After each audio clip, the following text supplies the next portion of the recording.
প্যাকেটের মধ্যে মুরগির গোশত, আরেকটা বাইরে দিয়ে লেখা থাকবে খাসির গোশত, আরেকটার মধ্যে লেখা থাকবে এটা শুকরের, বাইরে দিয়ে লেখা থাকবে।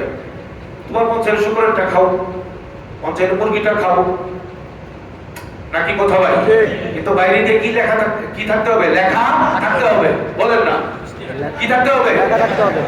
গরুর গোশত কইরা কুত্তার গোশত খাওয়ানো যাবে না, কথা হলো এটা। এজন্য আমাদের দাবি, কোরআনের দাবি, সাহাবাদের দাবি, এদেশের প্রত্যেকটা মানুষের ঈমানের দাবি, বাংলাদেশে কাদিয়ানীরা মুসলিম পরিচয়ে থাকতে পারবে না, অমুসলিম সংখ্যালঘু হিসাবে বাংলাদেশে বসবাস করবে, রাষ্ট্রীয়ভাবে সেটা আইনে পরিণত করতে হবে। বিগত দিনগুলোতেও আমরা যখন এই দাবি তুলেছি, তখনকার সরকার বলতো, হুজুর আপনাদের দাবির সাথে আমরাও একমত, কিন্তু আমাদের তো সমস্যা। কি সমস্যা? বাহিরের চাপ। সব দিয়ে কথা বইয়া এই পিছনের দিনগুলোতে এগুলো করছে, বাহিরের চাপ। আগামী নির্বাচন আসতেছে না, আমরাও সামনে যারা আসবে আমাদের সামনে ভোট চাওয়ার জন্য আমাদের ঈমানের চাপ দেখাই দিই।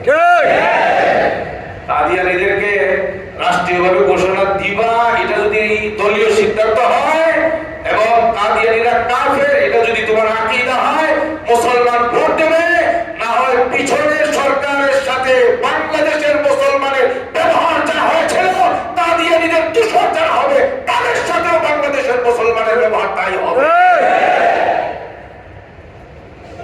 সবকিছুর আগে ঈমান, ঠিক আছে তো? ইনশাআল্লাহ। সাহাবারা যা করেছেন, আল্লাহ নবী যা করেছেন, নবী যা করতে বলেছেন, সাহাবারা তা করে দেখিয়েছেন। আমরা আর কিছু পারি আর না পারি, আমরা একটু হেইও পেতে পারতাম না?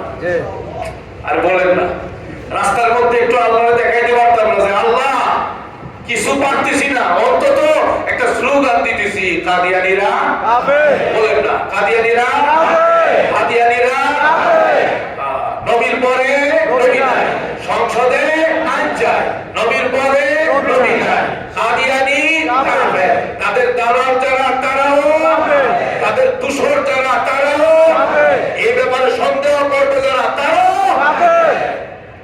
এই স্লোগানটা যদি দেই আর এই উসিলায় আল্লাহ যদি আমারে আপনার মাফ করে দেয়, এই পৃথিবীতে আর কিছু দরকার আছে না?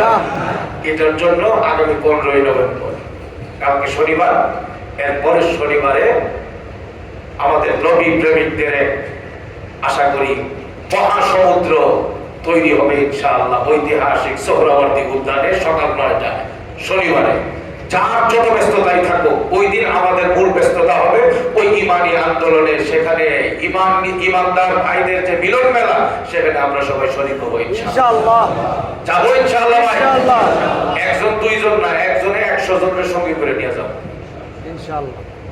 পানির বোতল দিয়ে পানি খাও, কারো যাওয়ার টাকা নাই, টাকাটা দিব, এই চিন্তা করে আল্লাহ যেন মাফ করে দেয়। একদম খালেস ইমানি আন্দোলন। বহুত আন্দোলন বাংলাদেশে আছে ভেজালে ভরা, কথা বুঝে? সব আন্দোলনের কথা বলছি না, বহুত আন্দোলন আছে ভেজালে ভরা। এটা একটা খালেস নির্ভেজাল ইমানি আন্দোলন, যে ইমানি আন্দোলনে সাহাবারা শয়ে শয়ে সাহাবা শাহাদাত বরণ করেছেন।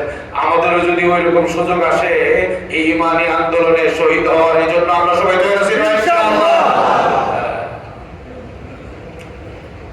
এই জন্য এই 15ই নভেম্বর আমরা সবাই পুরো এলাকার মধ্যে আওয়াজ লাগাই দিব। এখানে পুরো এলাকার সব মানুষ তো আর এই মুসল্লিতে আসে, এই মসজিদে আসে না, দূর দূরান্তে বিভিন্ন জায়গাতে তারা নামাজ পড়ছে। পুরো উত্তরাটা যেন জাগ্রত হয়, সেটার জন্য আমরা সিদ্ধান্ত নিয়েছি আগামী রবিবার, কালকের পরের দিন বাদ-জোহর আমির কমপ্লেক্সের গোড়া থেকে, যে সামনে চত্বর, সেই চত্বর থেকে এই ইমানি আন্দোলনটা যেন বাংলাদেশের সব মানুষ বুঝে জানে, এবং 15 তারিখে যেন সবাই সর্বাত্মকভাবে অংশগ্রহণ করে শরীক হয়। এই জন্য মানুষকে মধ্যে ইমানি প্রেম জাগায় তোলা এবং কাদিয়ানীদের মধ্যে কাদিয়ানীরা কাফের কেন, এই বিষয়টা তাদের মধ্যে নিয়ে আসা, নবী খতমে নবুয়তকে হেফাজত করার গুরুত্ব যে কি তার চেতনা সবার মধ্যে জাগ্রত করা, সেজন্য আমাদের একটা খতমে নবুয়তের ঈমানি একটা বিক্ষোভ মিছিল হবে ইনশাআল্লাহ আগামী রবিবারে বাদ জোহর।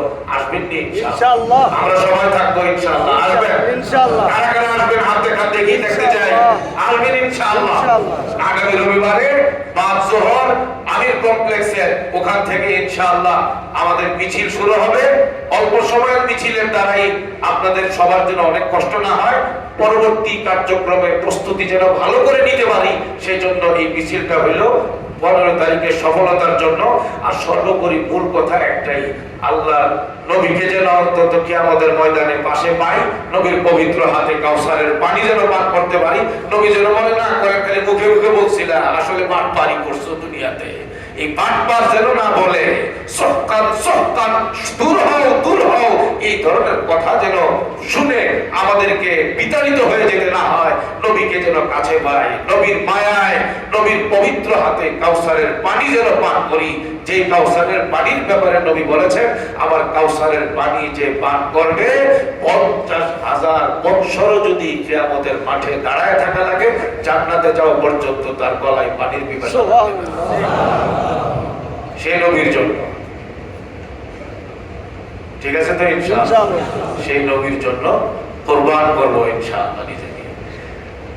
কত বড় বড় ব্যক্তিরা আসতেছেন ভাই। দেওবন্দ মাদ্রাসার মুহতারাম সাহেব হুজুর অসুস্থ, নড়াচড়া করতে পারেন না। উনি বলেন যে मैं वहां जाऊंगा, मुझे वहां जाना है खत्म नबूवत के स्टेज पे। देवबंद मुहताराम साहेब হুজুর আসবেন। सदर जमीयत हिंद मौलाना अशरफ मौलाना महमूद मदनी साहब भी आने वाला है इंशाअल्लाह। पाकिस्तान से भी सदर जमीयत पाकिस्तान आलम इस्लामी के बहुत मजबूत ताकतवर रहनुमा हजरत मौलाना फजलुर रहमान दामत बरकातुहुम वो भी तशरीफ लाएंगे इंशाअल्लाह। এবং পাকিস্তান শিক্ষা বোর্ড যেটা রফাকুল মাদারিসিল আরবিয়া পাকিস্তান, उसका सेक्रेटरी जनरल मौलाना হানিফ জালালদারি भी तशरीफ लाएंगे इंशाअल्लाह। এবং পাকিস্তানের বহুত বড় শিক্ষাকার ইউসুফ বিন নুরি টাউন, ওখানকার বর্তমান নায়েব ভাইস প্রিন্সিপাল, তিনিও আসবেন। আরো অনেক পাকিস্তানের অনেক বড় বড় ওলামায়ে কেরাম, তারা আমরা বলছিলাম যে কি টিকিট পাঠাইতে হবে কিনা, ওনারা বলছেন যে না, খতমে নবুয়তের বিষয় যাওয়া আসা সব খরচ আমার নাজাতের ওসিলা হিসেবে আমি নিজে বহন করব। সুবহানাল্লাহ। চিন্তা করছেন, সৌদি আরব থেকে অনেক ওলামায়ে কেরাম, অনেক বুজুর্গানে দ্বীন আসতেছেন। সৌদি আরব থেকে বহুত বড় বড় স্কলারগণ আসতেছেন। মিশর আল আজহার ইউনিভার্সিটির বহুত বড় স্কলার প্রফেসরগণ আসতেছেন। সাউথ আফ্রিকা থেকে বহুত বড় বড় ওলামায়ে কেরাম আসতেছেন। স্টেজের প্রায় অর্ধেকটাই আমরা রাখতেছি বিদেশি মেহমানদের জন্য। বিদেশ থেকে এত বিশাল সংখ্যক ইসলামিক স্কলারগণ যদি আসেন, আর আমরা যদি বাংলাদেশে এখান থেকে ওখানে হুন্ডা দিয়ে টান দিলেও তো আধা ঘন্টা লাগবে, যাওয়া যাবে। যদি যাইতে না পারি নিজেদের জন্য এটা বড় কষ্টের কারণ হবে। ঠিক ভাই? সবাই যাব ইনশাআল্লাহ আগামী রবিবারকে। ওই দিনের সফলতার জন্য আমরা এটাকে একটা নবীর প্রেমের একটা মুজাহারা আমরা করব, নবীর প্রেমের নিশানা আমরা বানাবো। আল্লাহ আমাদের সবাইকে এই ঈমানি আন্দোলনে সব কাজে সর্বাত্মক যোগদান করার তৌফিক দান করেন, আমিন। ওয়া আখিরু দাওয়ানা আলহামদুলিল্লাহি রাব্বিল আলামিন। যারা সুন্নাত পড়ি নাই, যারা